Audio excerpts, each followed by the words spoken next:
Welcome back, mental health enthusiasts. I'm Tony. And I'm Craig. And this is another episode of Ultimate Potential, a mental health podcast. And today we are here with a wonderful guest, Mr. Reggie Wilson. Reggie, welcome. Hey, thank you. Thanks to both of you. I'm excited to be here and excited to talk about an important topic that's dear to my heart. Well, that's good. Well, we're excited to learn from you. Big announcement for those regular listeners is that Reggie has accepted a position last month to be the executive director of our South Campus here at Telos. Yes. So we feel Very really exciting. blessed to have him here, and we're already learning from him. As we were learning about him pre-interview, we heard about his this particular specialty that we're going to be discussing today, which is transracial adoptions, which is pretty cool topic. So, but you know, as we were learning about him pre-interview, he does have a reputation. Yes, and a good one. Oh, Reggie, a good one. That's true. Oh, now you came so highly recommended. You know, Reggie. In fact, Reggie, I'm wondering if you would take some time to just talk about a little bit about your background, personally, professionally, anything you feel comfortable sharing. Sure. So again, I've been in this field, guys, for just about 27 years, and how I first got into this field was when I growing up, I had a sister who struggled with mental health, and she's wonderful. I love her, but what I noticed back then was that it was really hard to tap into services for her way back when. And so that's kind of what kind of got me started to think about this field. I have a history of playing sports in high school and college. Dibbled and dabbled in the NFL a little bit, but I always knew that I would always come back to adolescence. But I didn't know that it'd be as a therapist or as an executive director. I always thought it'd be like a mentor, coaching, and things like that. But at any rate, here I am, and I went to school at the University of Utah. Got my master's there. Go Utes, and then kept going and started off as a therapist and learned a lot through the years, and worked at many different levels of care. And with each level of care, there comes a different challenge. Mm-hmm. And so I was able to learn there.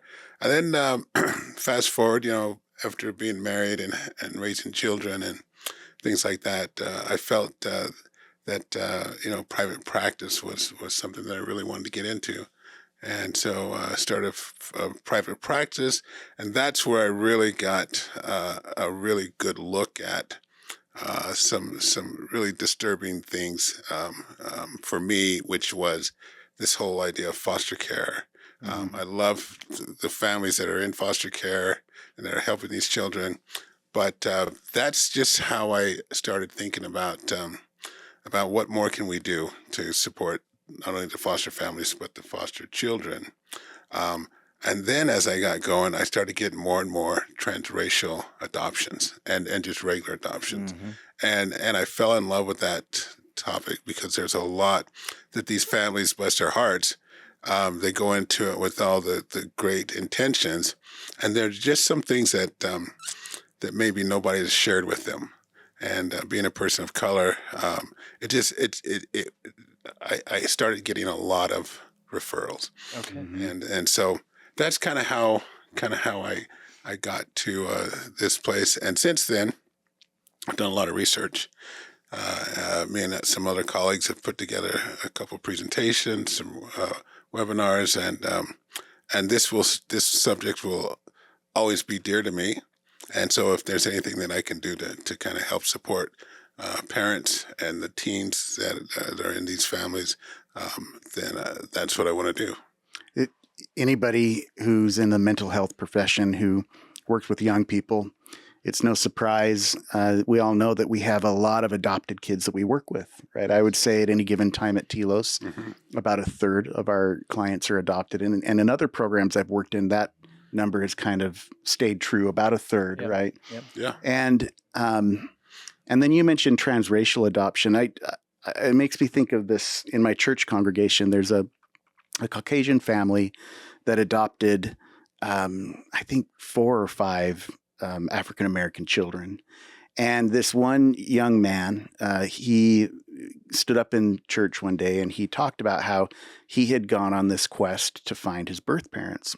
And he had found them, and his family, his adopted family, was supportive of that. They had waited till they felt like he was old enough, I guess, for whatever reason. And I remember he came back, he got up in church, and he was talking about how he always felt like he had a home. He felt like he had a family. He loved his adopted family, loved his siblings, and yet there was this part that was missing. Yeah. And he said, and now once I went out and I met these people and I saw where I was from, the place where I was from, the people who I was from, he said that it feels like this missing piece has been filled in. Yes. And so it just goes to show there is something, and I've actually heard, many adopted kids say that. But I have wondered if being transracial, a transracial adoption, if that's even more so the case. What can you tell us about that? Yeah. Well, first of all, I'm glad for this young man to have found his birth parents and has got those questions answered. A lot of these children don't have the opportunity to do that because of various circumstances. But to answer your question, I think that when we are talking transracial adoptions, when we're talking about how we support families, I would say the one thing that kind of gets overlooked in this is this whole idea that, that parents are adopting, which is great. And the question that they always say is, we don't see color. Mm. And what I try to help them understand is you have to, because that's who we are. That's what makes us culturally different, and we celebrate all of our differences, whether we're black, white, yellow, brown. We celebrate all those differences, and if we don't see color, then we're going to raise that child to be a certain way, because we just don't know. And we're not doing it on purpose, but I mean, that's the feel good term. Yeah. Right. Yeah. We don't see color. And so when we don't see color, then we start down that road of kind of ignoring that child's past. When they're young, everything's great. Yeah. Because they don't know any better. As they grow older and they start to see that there's people out in the world that look like them and act maybe like them, but they're so much different than them.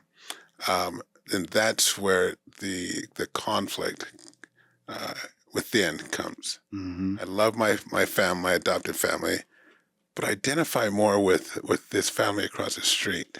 Mm-hmm. And so, all the nuances that these new parents don't understand. For instance, just hair, for example. Yeah. Our hair, I don't have any. Me neither. But when I did, none of us do. But when I did, I had to take care of it a certain way. Uh-huh. Black females, their hair is a signature of who they are. It really is. It's like their crown. And if we don't know how to take care of that, then they don't feel seen.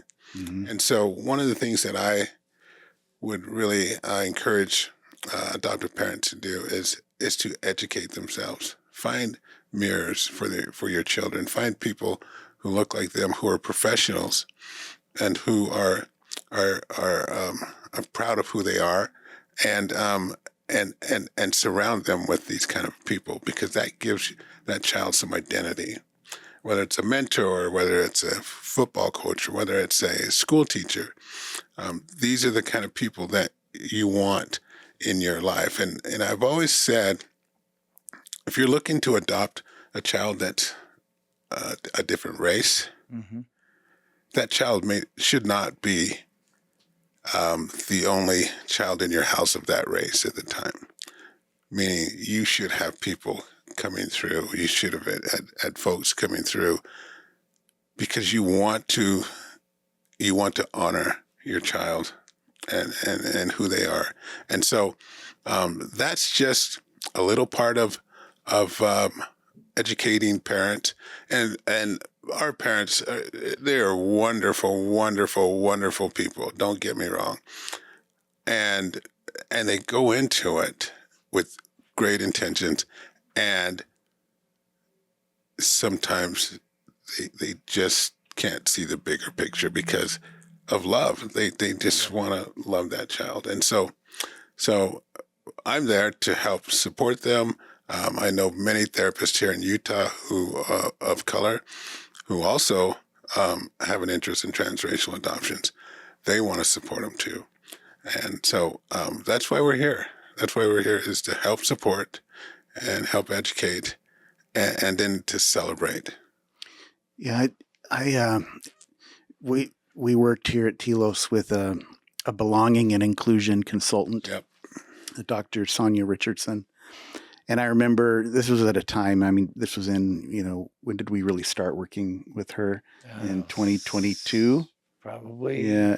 4 or 5 years ago. It was at a time when diversity and equity and inclusion, that was a really hot topic issue. Sure. And there was a lot of political division. And to a Yeah. degree, I think there still is, right?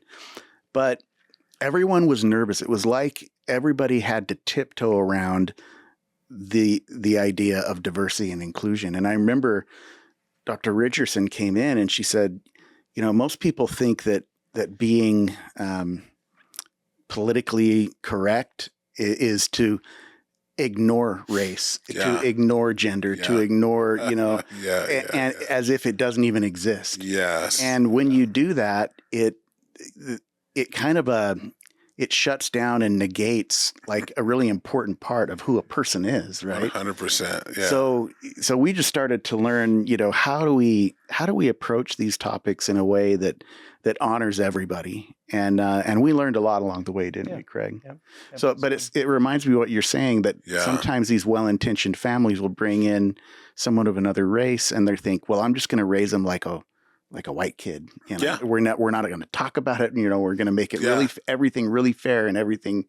And and obviously, like, it used to be that there were a lot of families that wouldn't tell their child they were adopted. Remember that back when we were kids? Yes. It's for their own good, right? Yeah. And thankfully, I think that's not as much the case now, but with a transracial adoption, that's not an option, right? Right. Yeah. It becomes very clear and obvious really fast. First of all, I am so thankful that we have someone like Dr. Richards here who is part of this team and who will address those things. I do a group with these kids sometimes just to kind of test the temperature of the group sometimes, and I'll go in and it's on a Johari window. You guys have heard of that. And the open window is what you know about you and what I know about you. It's our open window, right? Or what you know about me and I know about me. And I said we communicate that way with people. And for instance, what's the first thing you notice about me when you first met me? What? Not once Nobody has said you're black. Yeah, right. It was your shirt. Yeah, you wear a plaid shirt. Black. You're tall. Not one student till this day has never said that. But they say things like, "Well, you're tall," or you're a therapist, or you're the boss, or whatever. It's like you don't know those things until I tell you. Right. What is the first thing that you notice about me? And you could just see them just kind of squirming. It's a little nerve-wracking for them. And then I'll let them off the hook and I'll say, well, I'm black. And the first thing they They're like, say, "You well, are?" we don't want to seem racist. Yeah. Well, you're not racist. That is the truth. Yep. And so that's the start of educating Yeah. that we have to see color. We just have to. It does you no good, does me no good to act like we don't. And so that's one of those things that you need to teach. Yeah. Yeah. The classic high school psychology class, the number one thing, right? The main task of teenagers and young adults is identity formation, right? Sure. And that's been well studied for decades and decades and decades. And it just seems impossible for adopted children, period. But in particular, right, transracial adoptions. Sure. How do you know who you are, right? If you've been culturally or verbally or educated to kind of ignore who you are, like the entire genetic makeup of It's a who form you of are and your gaslighting, history, really. right? Yeah, it is. So, Yeah. you know, there's this book called What White Parents Need to Know About Before They Adopt a Black Child, or something like that. It is so, it's got so much information in there. One of the things that it talks about is this concept of ghost kingdoms. And what Ghost kingdoms. Ghost kingdoms. And the best way to describe this is that, in my private practice, I used to hear this all the time, and that is that, children would come up and they'd say, "Can you be my daddy?" Or "Can you, I want to belong to that family," or "I want to," because they see that they're black, and what it is, it's a real thing, and it's about growing up in a transracial home. You're black, and you see people in the community that black families, and it's this dream. What would it be like if I belonged to that family? Or what would it look like if this person was my father, who's got status? Where would I be if I stayed with my biological family? There was the term ghost kingdoms I'd never heard of until I read the book, and it's true, and I just thought it was just a nuance that these kids had, but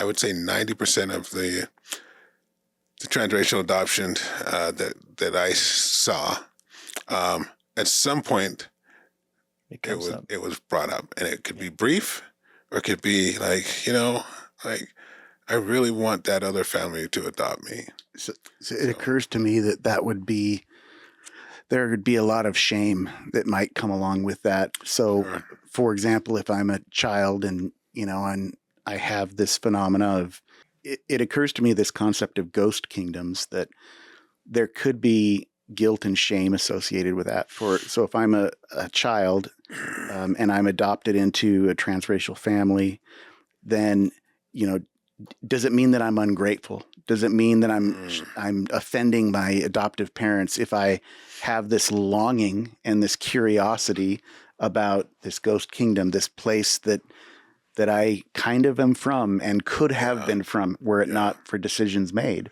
Parents, right? How many parents would, if their child said something like that, like they saw their adopted child go up to another family and say, I wish I could be part of your family, that if they didn't understand this and they didn't normalize it, it could be really hurtful, and they could then come down on that kid, right? Tony, you brought up a topic that comes up all the time, and that is where sometimes these parents, these transracial adopted parents, they get frustrated because maybe the child isn't attaching to them the way they want to, or maybe the child is wanting to wear certain clothes, listen to certain music, hang out with certain people. That dream that they have had when they went into the adoption of I'm gonna love this child no matter what, and I'm gonna raise this child to be a certain way. That starts to fragment a little bit, and we run into situations where we talk about you're ungrateful. I hear that all the time with kids. They keep saying I'm ungrateful. I'm not ungrateful. I love them, but they don't understand me. And one of the things that I really need to help parents understand, or all of us need to help parents understand, is it is not about them. Right. It is not about them. It is about what your child is feeling right now.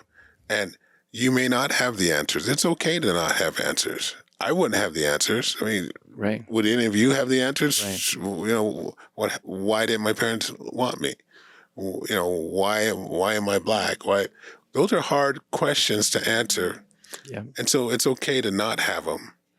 But what I teach is to listen and to validate and to ruminate on those things all the time.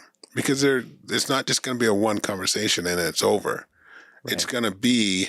It comes up It comes up every year. over and over again. And over and over again. So what do? In the background, get books out, research. Get on the internet, look at people who are going through certain situations, talk to people, reach out to therapists. How do I answer these questions? Right. So that you become a safe place for your child to come and speak to you about these things. Because if you continue to push them away, they're not going to come to you. There's different people everybody has struggles and weaknesses. Yeah. Some people have legitimate pathologies, right?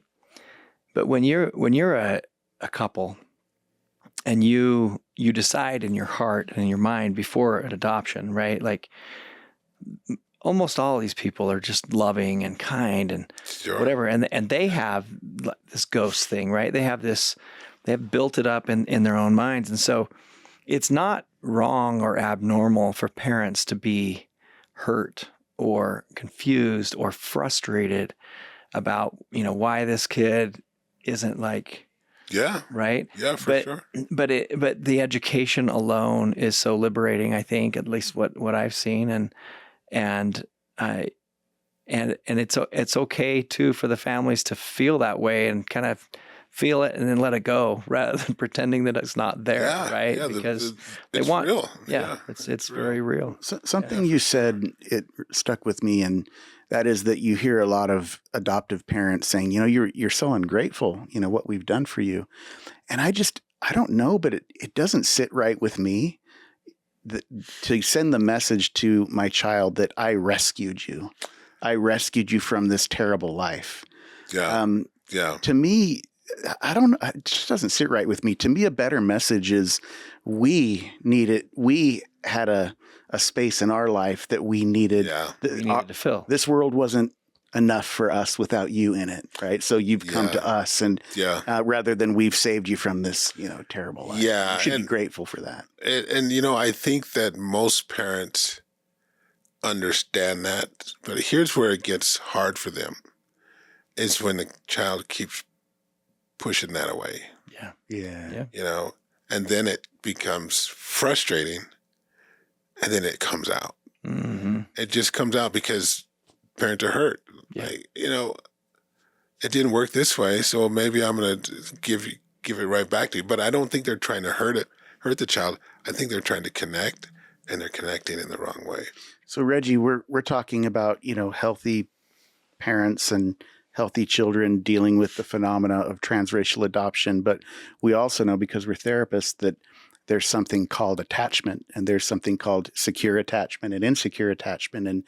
And when there's trauma, early developmental trauma and disruptions in care early on, that can create an attachment issue that, white, black, or otherwise, you may be a white child adopted into a white family, and you're dealing with some Sure. legitimate Sure. attachment issues, We which see that all the time, is a right? whole new layer of complexity. Yeah. Yeah. Yeah, we see that all the time. So imagine a transracial adoptee going through some of the same things that just regular adoptive kids go through, attachment and this not I don't feel like I don't belong, you know, and then you add race into it, Yeah. Mhm. right? Yeah. On top of it. It's very difficult, but I'm here to tell all the parents who may be listening to this that all is not lost. All is not lost. It is never, ever too late to reach out and say, I don't have all the answers. It's not your fault. Part of the problem is adoption agencies. I love them too. And sometimes they need to educate a little bit more. I think it's from the start, you know, they may give them, you know, maybe a couple of hours of education and they're out the door. Yeah. And so it's not your fault. All is not lost. And if you are open to maybe looking at this from a broader or a different perspective, there's help. There's help. I've seen transracial adoptions go absolutely beautiful. Mm-hmm. You know, not without any, you know, Sure. bumps in the road, but kids are grown. They have a connection to their parents. They come back. Family pictures are great. I used to get family pictures all the time, and it just warms my heart. And then I've seen transracial adoptions where the kids don't want anything to do with the parents, and the parents, same way. And it's just sad. But I think it's because people have this mindset of it's my way or the highway, Yeah. Like all or nothing. all or nothing. It's got to be idealistic and perfect, or else we've got to have a rupture. This dream that I had, or that we had, it's got to be this way. And if it's anything short, then we don't want to deal with it. And luckily that's on the lower end. I think most of our parents are open to getting some help, are open to looking at things differently. And what can I do as a parent to maybe change some of my ways? For instance, I had a family who actually just relocated because they were, I mean, that's a pretty major step, right? Yeah. Just upped and moved Mhm. to maybe a little bit more a diverse neighborhood. Mhm. I mean, those are the kind of huge steps and sacrifices that you need to be prepared to make. Yeah. Mhm. And so something like that, I had parents who actually reached out to me and said, "Hey, can we come to your church?" Mhm. And I was like, "Absolutely, you can come to my church." Yeah, that's great. And they came and they loved it, and you know, came for a few more times, and you know, they're still around. They're still around. But it's about being educated, and then is there something more that you can do as a parent? Another example is not associating yourself with people who maybe make racial comments, Mhm. whether they're family or friends. You know, not tolerating, having a tolerance for any of that. Some people just throw it out like it's nothing. Oh, you know, we got this for you, and hey, I know your people like this. Mhm. And standing up to that and not just laughing it off, because it's those little nuances that Microaggressions. they call it. microaggressions, Yeah. yep, so that tend to build up, and then and now the child feels like they have to condone that. Right. Yeah. I Nobody's see standing, that all the time. nobody's standing up for me. Yeah. So, you know, why am I making such a big deal about it? Right. Yeah. Yeah. Well, this has been very fun. As many topics since we've come to know you, it's fun to just sit here and learn from you and kind of soak up your goodness. We I appreciate love this. we appreciate that. Tell us a little bit about, if you were to give. Again, most of our listeners are families that are struggling with teenagers, right? Yeah. And that's been a big part of your professional life. And so all these people around the world, around the country that are really struggling. I want you to give, like, what is your best advice, particularly for a family where it's already going wrong, like, right? Like the oppositional, that it's already starting to like come into play. They're having a hard time in the family setting. What is the best piece of advice you can give to those parents in a transracial adoption, say with a 15-year-old kid, and it's like they feel like it's just falling apart? What do you got? So, first of all, to say don't ever give up. Right. Ever give up. Second of all, reach out. Reach out to professionals. Reach out to people maybe who are in similar situations. See what they've done. There are, when I talk about mental health, for example, try to find someone who your child will connect with versus somebody you might connect with. Yeah. Making sure that you properly vet those people and you listen to your child. I like this person, I don't like that person, or this person's to this or to that. I would say that's number one. I'd say the other thing is there's a website. It's called the Centers for Adoption. It's called CASE, Centers for Adoption Support and Education. That's what it stands for. Okay. They have a vast resources there, training where therapists can go to get what they call adoptive competency. Okay. They have a place for parents as well where they can go and they can learn all about different ways and different things and what to expect when it comes to transracial adoptions. And there's resources for you, whether there's books, podcasts, whatever it is. I would say also pay attention to the hair. Pay attention to the hair. The hair is the crown. Yeah. It's the crown jewel. Skin. So get a good stylist or barber or whatever, and having your kid be able to, or find a place that's got that, and then helping them to get there, because most of our children don't have the means to do that, but be happy to do it and not go out of your way and make it a fun day. Let's go and get your hair done, and we're going to go have lunch, and we're going to go to the zoo, and we're going to do this, and we're just going to have fun. But they have to feel that you get them. Yeah. Those things make you feel good. When you look good, I get it. I get it. You're not being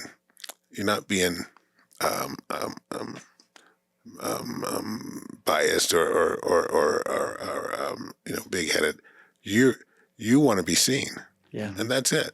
Yeah. And we all want to be seen, right? Sure, And so I never want a child to ever feel like they don't have a voice, whether white, black, or indifferent, that they don't have a voice. And I never want them to feel like they're not seen. Right. And so for parents, I would say that website, CASE website, and also to reach out to professionals in the mental health field that look like them, and listen to your child. Your child is the expert on what they need.